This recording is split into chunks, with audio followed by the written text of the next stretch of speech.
Born 1360 in Florence as the son of a wealthy merchant, Giovanni de Bicci de Medici founded a banking empire that changed the world forever.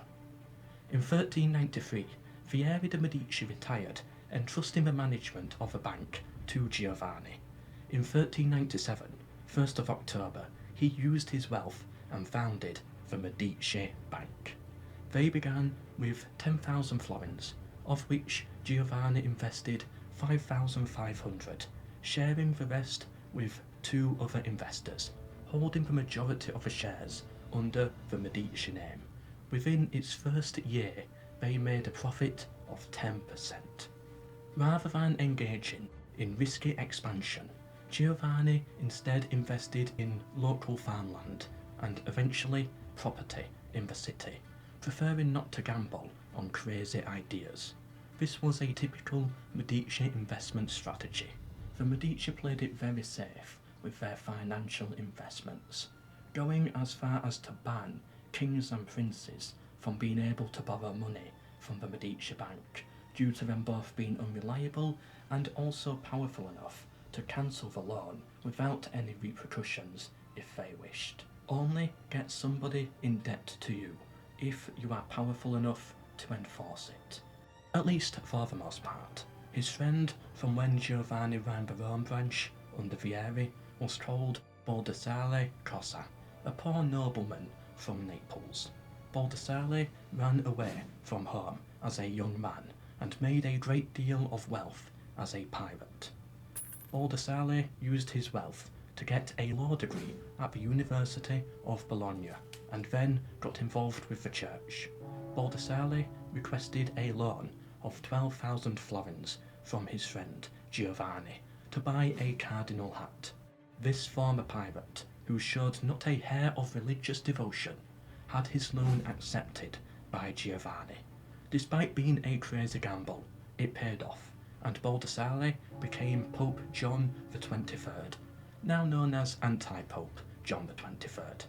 Years of being his banker, to the Medici's financial detriment, had finally paid off, and the Medici became the Bank of the Curia of the Catholic Church, the Pope's personal bank manager and financial advisor. This manoeuvre generated over 50% of the Medici Bank's profits and put many cardinals in debt to the Medici.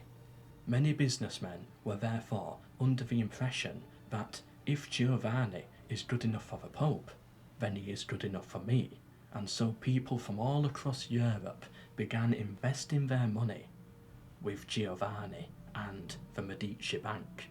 Of course, the collection of interest on these loans was declared sin by the church, but the cunning businessmen got around this by arguing that extra payments were a tax on the risk that all loans inherently held.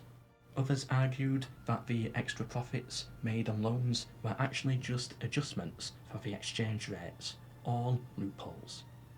It was not all gains, however, as at one point the Pope got into serious debt due to a peace treaty. 95,000 florins were owed to the Pope's victorious enemy. Giovanni had to pay for it, thinking it worthwhile in the long run. Not all of it was even a loan, some of it was just a donation to the Pope. Firstly, this shows the real value in wanting to be the Pope's banker, clearly willing to pay extortionate amounts of money to maintain the position. Secondly, it shows how far Giovanni had come from his initial start of 10,000 to manage to ultimately being able to throw around 95,000. It also had positive effects, showing firstly the Medici had a lot of money to spare, therefore they seemed like a safe investment, and secondly the offer made the Medici appear trustworthy and reliable no matter how tough things got. Baldassare, Pope John the 23rd, was buried in Florence, funded by the Medici. His tomb was designed by the sculptor Donatello and the architect Michelozzo. Giovanni failed to secure the papal bank with the next pope, who chose a more noble family than the Medici, the Spini, yet at least was able to sway his influence enough to become Gonfaloniere in 1421, which became the first major step of the family's political restoration after the exile of Salvestro. Their luck began to change further when the Spini went bankrupt, forcing the Pope to concede to accepting the Medici as the papal bankers yet again. Giovanni was known for his shrewd business sense and his ability to navigate the complicated financial landscape of Renaissance Italy. He was a master of double-entry bookkeeping, an innovative accounting system that he used to keep meticulous records of his financial transactions. This system of accounting helped them keep track of their finances more accurately and allowed them to offer more advanced financial services to their clients. The Medici family also pioneered the use of letters of credit, which made it easier for merchants to conduct business across long distances. A letter of credit was a written promise from the Medici bank to pay a specified amount of money to a merchant's recipient, effectively acting as a form of payment.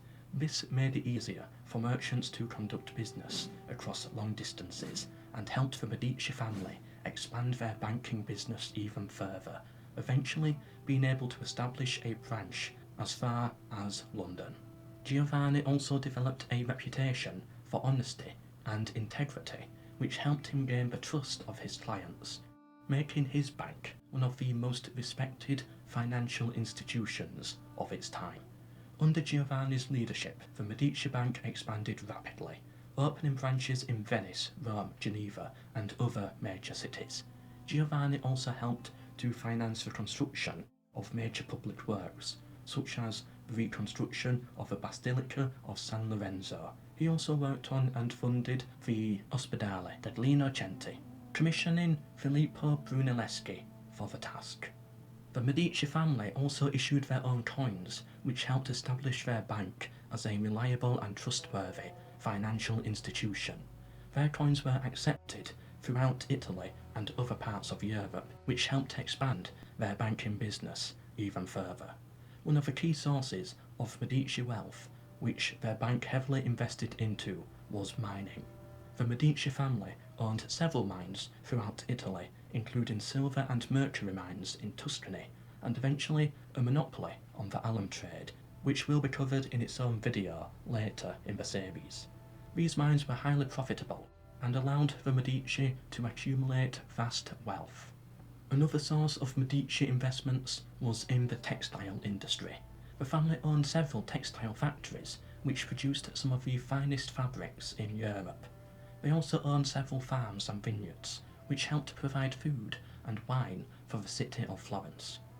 Despite his success, Giovanni remained humble and devoted to his family. He had two sons, Cosimo and Lorenzo, who would go on to become major figures in Italian politics and culture. In 1429, Giovanni died at the age of 69, leaving behind a legacy that would shape the course of Italian history. His sons, Cosimo and Lorenzo, continued the family's banking and political activities. He wished his funeral to be a quiet one, but the people refused such a thing and demanded a massive procession down the streets of Florence to celebrate Giovanni de' Bicci de' Medici. Cosimo inherited his father's wealth and business prowess, and he quickly became the wealthiest man in Florence. Thank you for watching.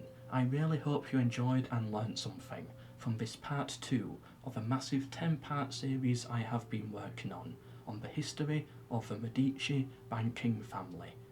Please do like and subscribe as well, as it really helps me to compete with all of those evil AI channels out there that, in my opinion, are just pumping out a series of continuous rubbish about the Medici family. Thank you.